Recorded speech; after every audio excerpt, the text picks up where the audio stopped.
Bonjour, bonjour, j'espère que vous allez bien. Une nouvelle vidéo pour mon C'est mercredi, que lisez-vous? Donc je vais vous parler de mes lectures de la semaine passée, mes lectures en cours et mes lectures à venir. Donc on va commencer avec Prête-moi ton homme d'Émilie Giffine aux éditions Michel Lafon. Donc la semaine dernière je vous laissais, j'avais commencé déjà avec plus d'une centaine de pages. Donc là il était fini la semaine dernière. Donc c'est une comédie romantique. Rachel est une trentenaire qui est célibataire et qui se pose plein de questions, qui voudrait trouver l'amour. Son boulot, ça va pas non plus très très fort. Et comble, elle couche avec le futur marié, et elle n'est autre que la demoiselle d'honneur de Darcy. Donc le personnage de Darcy est une caricature désagréable d'une femme relativement belle, effectivement, mais très superficielle, très gozogocentrique. Donc de ce fait, on est vraiment plus proche de Rachel qu'il ne devrait l'être. Elle est une personne beaucoup plus simple, beaucoup plus abordable, enfin beaucoup plus, on se rapproche de la personne passe-partout, agréable, belle, mais qui par dépit se cache plus derrière Darcy qu'autre chose. Donc une comédie romantique. J'ai passé un bon moment. Franchement, un bon moment. L'écriture est très agréable. Franchement, vous tournez les pages très très vite. Je l'ai lu en 2 jours. C'est c'est sympathique. J'ai pas eu le coup de foudre, parce que bon, c'est pas qu'on sait à peu près ce qui va se passer, mais bon, on se doute, forcément, en avançant dans les pages, on se doute de ce qui va se passer un petit peu. Donc voilà, donc c'était très sympa. J'ai pas eu les papillons dans le ventre comme m'a demandé Sab, donc c'est plutôt léger, hein. Les parties intimes ne sont pas du tout décrites.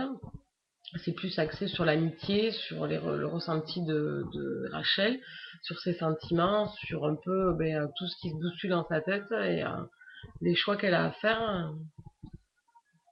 Mais bon, j'ai pas trouvé de culpabilité de son côté, donc c'est vrai que ça choque un peu. Enfin bon, après, ça se comprend aussi quand on voit le comportement qu'a Darcy. Voilà. Donc une comédie romantique sympa à lire. Franchement, on passe un bon moment. Ma chronique est postée sur le blog depuis ce matin, donc si vous voulez la lire. Ensuite, j'ai eu le temps de lire un second livre. J'ai lu Juliette Forever de Stacy G aux éditions Macadam. Donc c'est un young adulte. Pourquoi du young adulte? Puisque j'en lis pas énormément, mais parce que la couverture me plaisait énormément. Donc je vous la laisse regarder. L'écriture est en relief en plus. Et le résumé me plaisait beaucoup. C'est une conception de Roméo et Juliette revisitée. Donc on a deux clans, les gentils, les méchants. Les ambassadeurs travaillent pour les gentils et les mercenaires pour les méchants. En fait, Roméo travaille pour les méchants et essaye d'empêcher les âmes sœurs de se réunir. Et Juliette, bien évidemment, fait l'inverse, donc essaye que les âmes sœurs soient réunies et puissent vivre leur amour pleinement. Donc le concept, très très bien.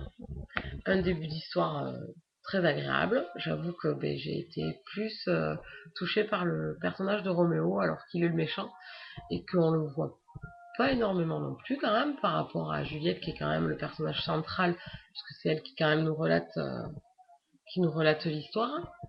Il y a 2-3 chapitres où c'est Roméo, donc c'est vrai que ça change un petit peu, puis on arrive à pouvoir voir un peu dans l'autre sens ce qui se passe. Donc c'est une lecture mitigée quand même. J'ai pas détesté, je l'ai lu vite. L'écriture est simple, mais il manque ce petit truc que j'arrive pas à trouver dans le young adulte. C'est-à-dire que on se laisse porter, ok, il n'y a pas de souci. On est dans l'histoire, mais il n'y a pas d'engouement. Il n'y a pas de moment prenant où on s'inquiète, ou alors où on est en colère, ou enfin, voilà. On flotte, mais on est juste porté, quoi. Donc ça, je regrette un peu. Par contre, une bonne fin que j'ai bien aimée. Et puis je lirai la suite parce que je veux vraiment savoir ce qui va se passer pour certains de nos personnages. Donc je n'en dirai pas plus.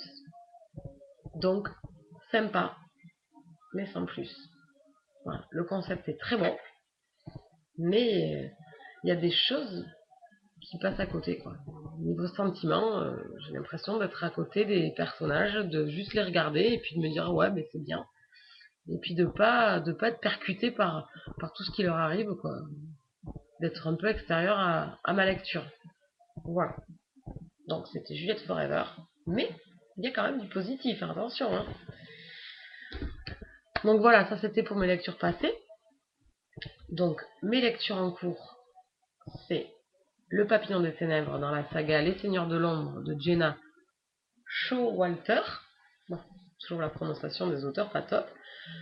Donc c'est une saga que j'apprécie énormément, que j'aime beaucoup, beaucoup, beaucoup, que je suis depuis un petit moment.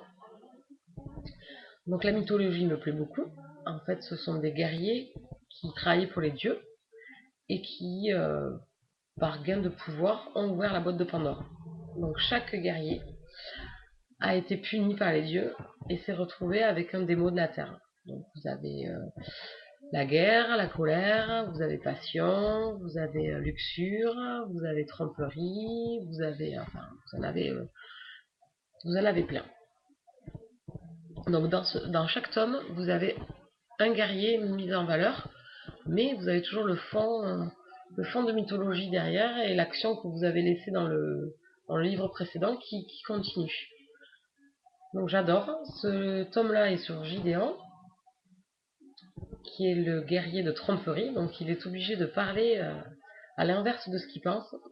Pas très évident, hein. J'ai lu à peu près une centaine de pages, donc un quart du livre à peu près. Et il retrouve une personne qu'il a laissée, dont il ne se souvient plus et qu'il avait connue dans sa vie humaine. Donc c'est Scarlett. Donc pour l'instant, je ne peux pas en dire grand chose. Une centaine de pages, c'est pas énorme. Je suis contente de les retrouver, ça c'est sûr. Donc il me tarde de pouvoir continuer. Et j'espère l'avoir fini rapidement. Voilà, donc ça c'est pour ma lecture en cours. J'espère pouvoir lire un second livre. Si c'est le cas,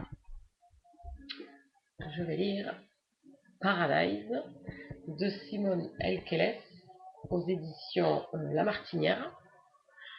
Donc tout le monde parle de ce livre, tout le monde parle de cette histoire, donc je l'ai acheté. Donc pour connaître vraiment si c'est bien ou pas. Donc pareil, c'est du young adulte. Donc j'espère ne pas être déçue. Je pense pas, parce que vu l'engouement qu'il y a sur la blogosphère, je pense passer un très bon moment. Donc ça sera si je peux lire un second livre dans la semaine.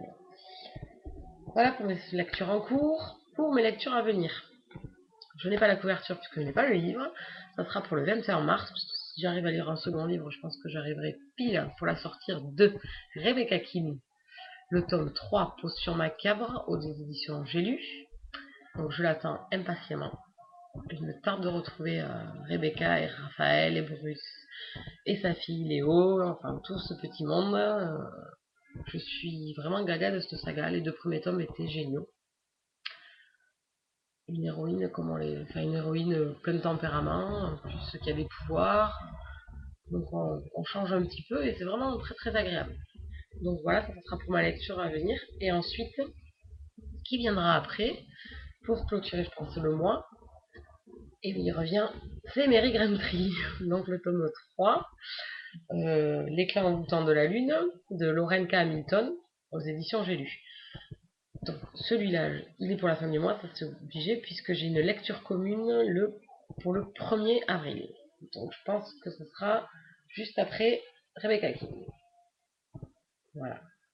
Donc je vais vous faire un petit point justement sur mes lectures communes du mois d'avril. Donc Mary Grantree. Ensuite, on a trouvé une lecture commune avec Moody de Take a Book. La couleur de l'âme des anges de Sophie Audouin-Maniconian. Oh la pauvre. Donc ça c'est pour le 5 avril. Donc là il me tarde vraiment, c'était ma prochaine lecture et du coup je l'ai décalé pour faire une lecture commune avec Moody. Donc ça il me tarde vraiment de le lire, j'espère ne pas être déçu non plus, mais je pense pas, des anges. Donc vivement, vivement. Ensuite en lecture commune j'en ai une autre le 25 avril, donc on repart dans le monde des faées avec Signe Noir, le tome 2 de Richelle Mead, La Reine des Ronces. Donc j'ai lu le tome 1 qui m'avait beaucoup plu, et puis j'ai acheté plein d'autres livres et j'ai laissé celui-là dans la palle. Donc comme il y avait une lecture commune sur Livre Addict, je me suis inscrite. Donc ça c'est pour le 25 avril. Voilà. Et pour fin avril, donc la date est encore un peu à préciser, avec Méline et Nastasia, on va lire le tome 1 des Highlanders, La malédiction de l'elfe noir de Karen Mary Moning aux éditions J'ai lu. Donc replonger dans le monde de Moning. Donc c'est l'écrivain de Les Chroniques de Makela Lane, dont je suis fan. Donc j'espère vraiment aimer cette nouvelle saga. Donc ça c'est le tome 1. J'ai acheté le tome 2 aussi. Donc il me tarde. Donc voilà, 4 lectures communes pour le mois d'avril, avec un livre, un challenge pour la magie des mots, le forum. Donc c'était le printemps, le thème. Donc j'ai choisi La forêt des mannes de Jean-Christophe Granger. Voilà, on change un peu de littérature contemporaine. Donc ça fait un total de 5 livres pour l'instant. Donc bon, 4 puisque j'aurais lu Mary Gantry au mois de mars. Voilà, mais je pense vous avoir tout raconté, vous avoir tout dit. Je vous souhaite une bonne fin de semaine. Pour moi, elle se finit demain soir, donc jeudi, puisque je pars en week-end. Donc je sais pas si je vais avoir le temps de beaucoup lire. Mais bon, je vais retrouver Moody. On va se faire peut-être un petit moment toutes les deux. Donc il me tarde, ça fait un petit moment qu'on s'est pas vu. Voilà, mais je vous fais de gros bisous et je vous dis à la semaine prochaine. Bisous bisous.